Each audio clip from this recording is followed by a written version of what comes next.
So it's time for us to take a quick little comparison between the Z Flip 4 that Samsung just announced and the iPhone 13. Now, I'm going to be getting my hands on the Z Flip 4. I just purchased all of them, so whenever they come in, I'll do a full one. But I will tell you, these two phones are very interesting because the Z Flip 4 is a folding phone. The iPhone 13 is a standard, phone that does not fold. So take it as you will, but these two phones are kind of marking two different, demographics for the most part. Now, personally, I don't think I could go for a flipping phone just yet, but I think there's a time and place where Apple may do it, and Samsung will probably end up sourcing the panels for those specific, Apple displays. So in that point, I will definitely tell you in terms of the design, both are very interesting. I kind of think it may make a little bit more sense for Samsung to go ahead. In terms of the price tag, the Z Flip 4 is about $999 when I just pre-ordered mine.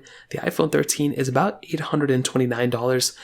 It has been available in the used market for a little bit of time now. It's gone down there. So the iPhone 13 is a cheaper phone pretty much in every single dimension. But there's going to be a time the Z Flip 4 is probably going to go down to like $500 in the next 2 or 3 months. So take it as you will, but that is one thing to keep in mind. You're getting a higher resolution display on the Z Flip 4. You're getting a 120Hz panel on the Z Flip 4. The standard iPhone 13s don't have those things, but they do have the iPhone 13 Pro that does have a 120Hz ProMotion display, which I think is a really, really good touch. Now, I will also add a newer chipset on the Z Flip 4. We have the Snapdragon 8 Gen 1 Plus chipset there, whereas on the iPhone 13, we do have that Apple A15 Bionic, which I think is great. It's held up extremely well against the 8 Gen 1 that was on the S22, and I think with the Z Flip 4, it's pretty much going to be more or less the same. Now, I think with the flipping mechanism with the display up top of the cover display, I think that is a really cool design, and I'm actually really happy Samsung is making these flip phones, but I still kind of prefer the iPhone design.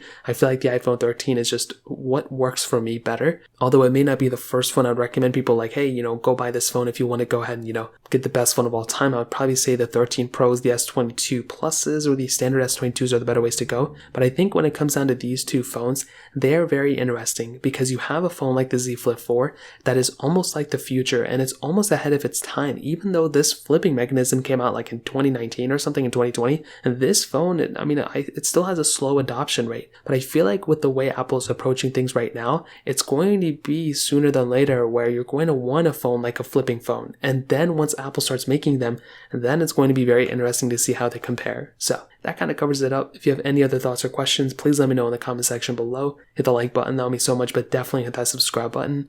More importantly than everything else, I love every single one of you guys. Hopefully I'll catch you guys in the next video. Peace out till then.